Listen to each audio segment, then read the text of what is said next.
Welcome to Shivoham channel. ఈరోజు మనం అతి ప్రాచీన ఆధ్యాత్మిక పుణ్యక్షేత్రమైన కాశీ గురించి కొన్ని విషయాలను తెలుసుకుందాం.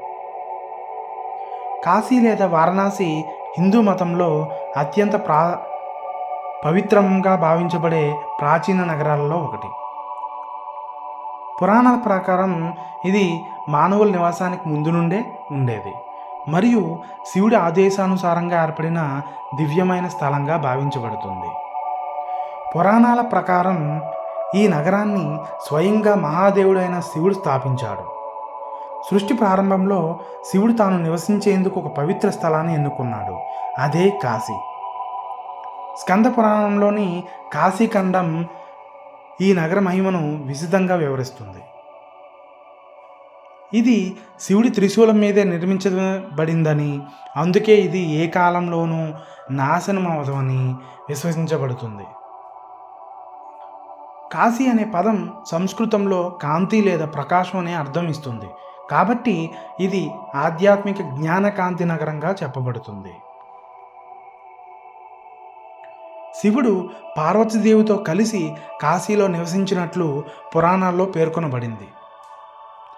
ఇక్కడే కాశీ విశ్వనాథునిగా శివుడు వెలిశాడు. ఇది 12 జ్యోతిర్లింగాలలో ఒకటి. అత్యంత పవిత్రమైన స్థలంగా ఇది భావించబడుతుంది. కష్టం లేకుండా మోక్షం పొందే స్థలంగా కాశీని పేర్కొంటారు. కాశీలో మరణించిన వారికి స్వయంగా శివుడు తారక మంత్రాన్ని చెవిలో చెప్పి వారిని పునర్జన్మ చక్రం నుంచి విముక్తి చేస్తాడని విశ్వాసం. ఈ కార్యం జరిగేది మణికర్ణిక ఘాట్ వద్ద అని పురాణాల విశ్వాసం. కాశీ గంగానది తీరాన ఉన్నది. ఇక్కడ ఉన్న 84 ఘాట్లు ప్రతి ఒక్కటికి ప్రత్యేకమైన పవిత్రత ఉంది. గంగలో స్నానం చేయడం వల్ల పాపాలు క్షమించబడతాయని భక్తులు విశ్వసిస్తారు. పురాణాల్లో బ్రహ్మదేవుడు ఒకసారి కాశీని శపించి అంతరించిపోయిందని, శివుడు అనుగ్రహంతో మళ్ళీ పునరుద్ధరించబడిందని చెబుతారు. ఇది భౌతిక లోకంలో ఉన్న ఒక దేవలోకంగా భావించబడుతుంది.